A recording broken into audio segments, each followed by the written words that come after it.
Greetings from Bulgaria, my name is Vulkk, and this version of the Weekly Roundup is yet again dominated by news about Star Wars: The Old Republic, my favorite MMO.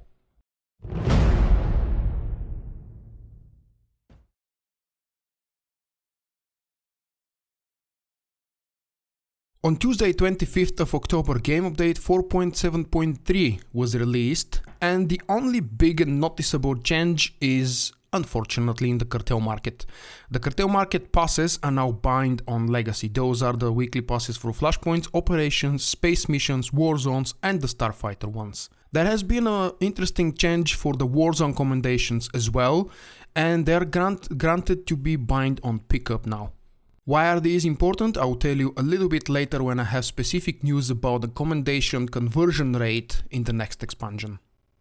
3 days later, on 28th of October, a live stream happened. This is the Galactic Command Uprisings Overview producer live stream, and before you are my notes. What did we learn? I have a very short overview with the most important parts of it, and if you prefer to read, you can read about the community topics BioWare discussed, including the damn RNG gearing that is coming with patch 5.0. As usual, BioWare mentioned a few basic words about what the Galactic Command system is overall, and since this was covered 2 weeks ago, I didn't go into details, but just shared my previous video on the topic. The most important part from the live show was discussion about Uprisings. BioWare introduced those 4-player group content to us. They told us that there will be challenge modes, 3 by default available, 2 of them will be available at launch, the third one, Master, or as we used to know it, Nightmare difficulty, will be released later on. At the bottom of the article we have a few interesting Q&A. Above that is the stream and blog plans. The upcoming next week live event will be about combat and class changes. I'm dying to start talking about the class changes that, well, most of it we probably already know from mined information even before the beta began. But after next week, hopefully, we will be able to talk about them freely, because I expect developer blogs discussing the changes for every specific class. About an hour after the live event, a blog post came out, Galactic Command Uprisings Overview. And in this blog post, which I've transcribed here, you would find, this is the exact same Uprisings Overview video, hopefully you would notice the same thumbnail. It's just relevant to both articles, that's why I've listed it here. But my point is, this can serve as a guide, that's why it's marked as a guide, and it's located in the new expanded guide section on the main menu. It will very nicely tell you what are the uprisings, what is the goal with them, and how exactly they play out, who they are available. I forgot probably to mention that they are level 70 content only available to subscribers through the new Galactic Command menu. And then again a little bit later on the same day, Passionately Casual episode 25 Galactic Command was released. In this episode, the usual hosts are joined by Andrew from SWTOR Economics, and the crew discusses the new Galactic Command system and the announced changes to gearing in the December expansion. Here are a couple of developer posts, which I've turned into short video overviews as well. The first one deals with the Cartel Market Pass compensation. Eric Musco published a short update on the SWTOR forums about the Cartel coins compensation for the removed weekly Cartel Market Pass for various unlocks such as Operations, Flashpoints, Space Missions, War Zones and the Starfighter unlocks. These will never be available after 5.0 launches, but if you have any of those tokens left in your inventories, you should definitely you will definitely be compensated with the exact same Cartel coins equivalent that you spent buying them. The only requirement is that if you have any of these tokens lying in your guild bank, they don't belong to a character, so BioWare is going to remove them, but will be unable to compensate you for them. So be sure to never leave any of these things in your guild bank. Yet again, with an expansion, we have Commendations revamp, if you will.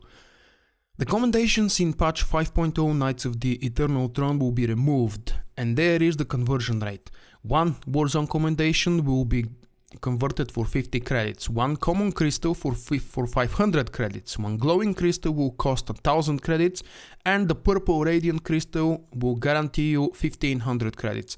This is all being done automatically on the day of early access, 29th of November. Regardless of your status, all of your currently existing crystals and commendations will be transferred into money.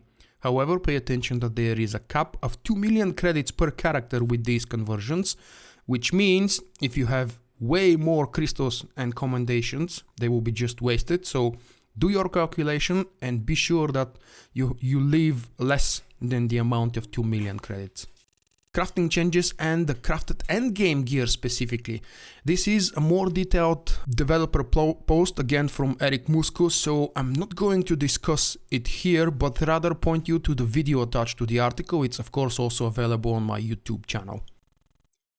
And since I usually share some of my videos in these weekly roundups, but all of my videos have been attached to news and updates this week, the only 2 videos that aren't are actually my opening of the new Scavenger Hypercrate. It happened on 27th of October. It was a more than an hour long video, and here is the timetable or the table of contents if you want to check something specific. Obviously this table of contents is available on YouTube as well, and you will be able to click on these time marks.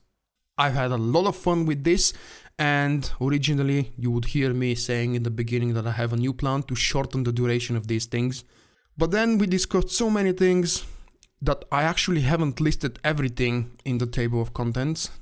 And obviously the event stretched from the planned ahead 30-ish minutes to about 80 minutes. And there is a tutorial from my Star Wars The Old Republic Basics series. A video that I haven't done in a while. And this one is called How to Augment Gear and Why is it important? With every new expansion, augments are usually replaced by a better version. And the same thing is going to happen with the level cap change from 65 to 70, which means all of us will have to augment our gear. This tutorial is primarily aimed at the newer players who actually may not know what augment is and how it's done. It's quite a simple process, but for a new player it could be very expensive, so check out the video and I advise you to take my advice and be careful with what you are augmenting and how, because otherwise you could spend a ton of credits and still not get the best result out of it. One quick update about my channel, so if you want, you can call this a short vlog in the end of the video. My green screen is already here. This weekend, while recording this video, I'm actually reorganizing the room where the green screen will be put. You will see everything when it's completed and ready to be used, hopefully next Saturday for the Extra Life event, which I will start promoting throughout the week on my social accounts as well as with videos here on the channel. And something cool to announce that probably some of you have already noticed. In my last few videos, especially on the shorter ones, I've started using the new feature that YouTube just made available for me a few days ago. It's called end cards, or you could probably see it in many other forms.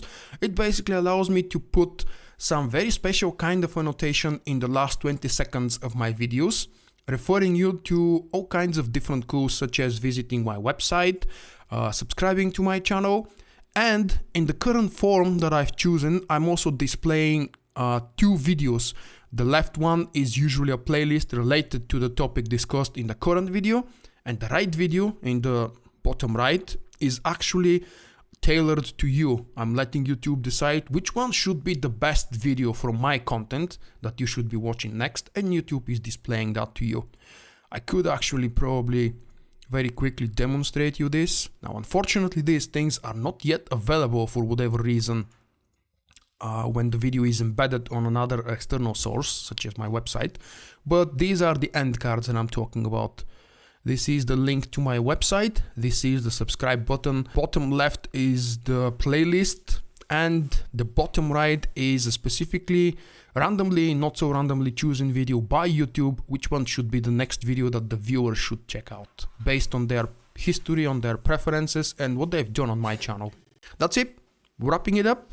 Hopefully you found it useful. If you need links about the things I have discussed and shown in the video, of course, check down the video description and the comments, and you would find everything. Until next time, guys, bye bye.